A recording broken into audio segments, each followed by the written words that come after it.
Morning friends, happy Tuesday. Meghan shares her memory board in her kitchen on Instagram. It goes around the world globally. Everyone wants to join her celebrating her wedding anniversary with Harry. And this is the best that the Palace Mafia PR hit machine can come up with. Absolutely incredible. So, let's get to the point. Meghan Markle stood back from royal duties. We've got a comparison with Kate coming up in that year, whilst working as an unpaid guest editor of notorious Vogue issue, according to a royal expert. We're a bit tired of hearing from these royal experts, aren't we? But let's carry on. Let's have some patience and let's carry on. It was a notorious issue because it was the fastest selling Vogue edition in 104 years. Because the Meghan effect is that big. And let's just get to the number of work engagements, Kate, Meghan, in that year. So Meghan was basically producing this Vogue magazine for 7 months. Obviously that took quite a lot of time out of her working schedule. She did 22 engagements in that year. Kate did 24. Kate did 2 more despite not being unavailable for 7 months because she wasn't editing the Vogue cover like Meghan was.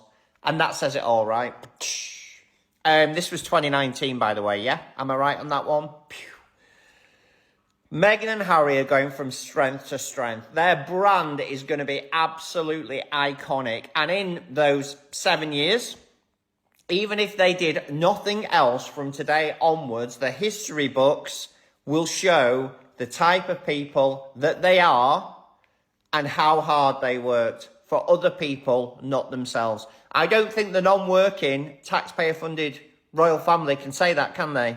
Comments are open as ever. I'm going to shut up now. Martyn says it plainly. No fluff, no frills. Meghan and Harry post a photo, a moment, a memory, and the world pays attention. That's the power of authenticity. Meghan shares a simple snapshot, a heartfelt anniversary post. It's personal, it's real. And yet, the Palace PR machine whirs into action, again, because that's what they do when they feel threatened, by truth, by relevance, by impact. So let's not dance around it. Meghan Markle stepped back from royal duties, yes, but she never stepped back from purpose.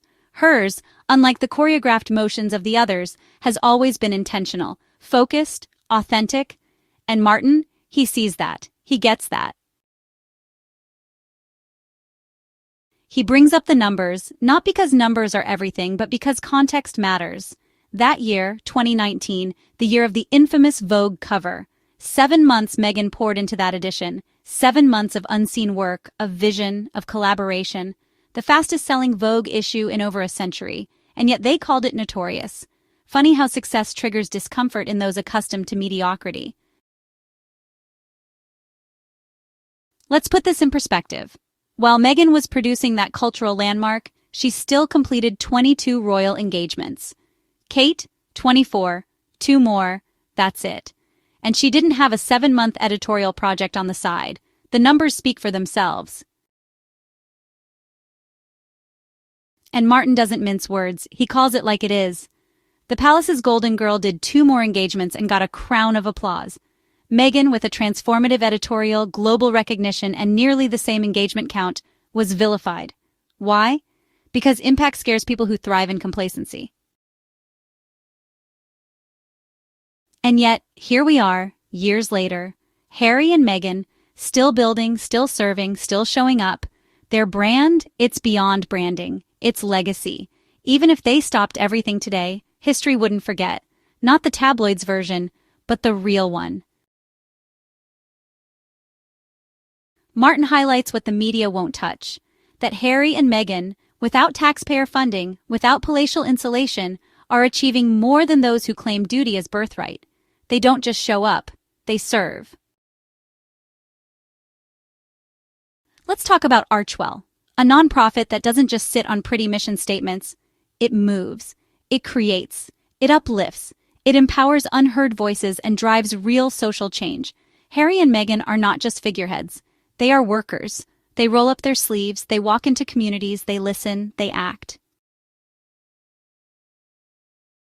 And then there's mental health, a subject once whispered about behind palace walls. Harry and Meghan made it loud. They opened the door for millions by speaking their own truths, not for attention, but for healing. They've used their stories, their pain, to power global conversations. That's courage. That's leadership. Martyn sees that. He draws the line with clarity. On one side, the couple building something lasting, meaningful, impactful. On the other, royals cloaked in entitlement, draped in silence, posing for optics. They smile. They wave. But what do? Harry and Meghan have supported girls' education in developing countries. They've funded vaccine equity. They've provided disaster relief. They've partnered with organizations that stretch across continents, because their duty isn't limited to a balcony. And yet, those who do the least continue to be propped up by the same media that slanders the ones who do the most. The math doesn't add up, unless you realize the equation has always been rigged. Martyn doesn't just talk, he reminds us that royalty is not about tiaras or red carpets, it's about responsibility, about using your position to create ripples that touch lives. He exposes the hypocrisy, the royals who get praised for charity visits they barely remember, versus the Sussexes who stay long after the cameras leave. He calls it out, how the media bends over backward to paint Harry and Meghan as villains, while shielding the idol from scrutiny, because real work challenges the status quo, and the status quo likes to be comfortable. But Martyn isn't here for comfort, he's here for truth. He stands with the ones who've traded pomp for purpose. He praises Harry and Meghan not because it's trendy, but because it's earned. They've shown the world what modern service looks like, what global citizenship looks like. They've transformed the role of royal from figurehead to changemaker. Martyn doesn't need palace approval to say it. He sees the contrast clearly, and so should we. Because in a sea of orchestrated PR, Harry and Meghan are the unfiltered signal. Their actions, not their bloodline, define them. Their work, not their photo ops, tells their story. Martyn knows that. And now, so do we. Let's not be fooled by headlines designed to distract. Let's not fall for the narrative that silence equals grace and speaking up equals rebellion. Harry and Meghan stepped back, but they never stepped away. They stepped into something bigger, service without spectacle, impact without inheritance. And Martyn, he's just telling the truth, loud enough so that maybe, finally, the world will listen.